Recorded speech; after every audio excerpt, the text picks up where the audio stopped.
four victims of the Reiger Park drive-by shooting are being laid to rest today with a joint funeral service for the two cousins and separate burials for the other two. The shooting took place last Saturday, claiming 6 lives and injured 3 people. Police investigating after the suspects fled the scene. A 23-year-old man was released due to insufficient evidence. We do have our SABC News reporter Calvin Dludla there, but let's take you live there for just a moment.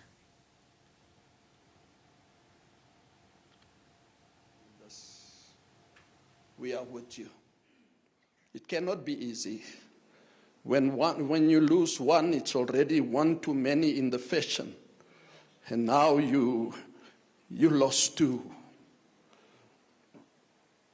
And this morning, allow me to very briefly speak to you about,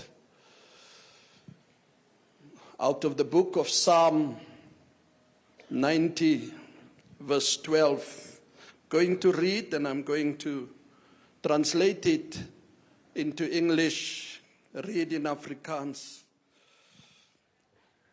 All right, let's bring in SABC News reporter Calvin Dludla now. Calvin, you've moved from the previous point where you were. The church service is now underway. Talk to us about some of the tributes there.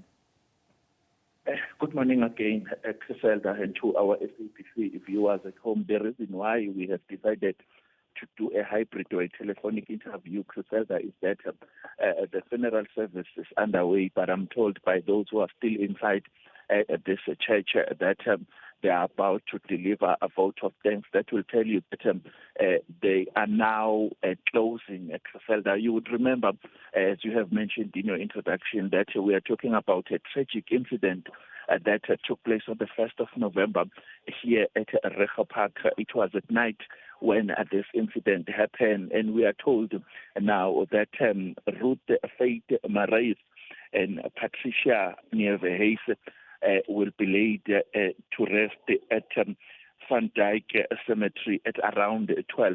Criselda, this is a somber moment for most members who are here, especially for the family. They were crying. There was a time, Criselda, when they were playing a video.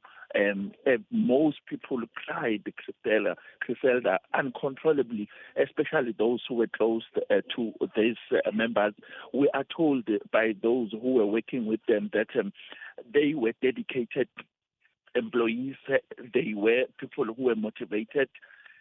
Pastors were preaching, Criselda, not only preaching because this is a church service, but they were preaching for those who are staying around Reiger Park and surrounding areas about this incident. We are told, Criselda, by sources that we found here at this funeral, that actually the reason why this incident happened is because one of the gang members was shot around Reiger Park, and the rival gang came to try and revenge for that member. Unfortunately, they did not manage to find those gangs, and they were angry, furious, Criselda, and they ended up shooting randomly. They ended up shooting everyone that their guns could point at, and unfortunately, people died, Criselda. And we spoke to some members off camera, though.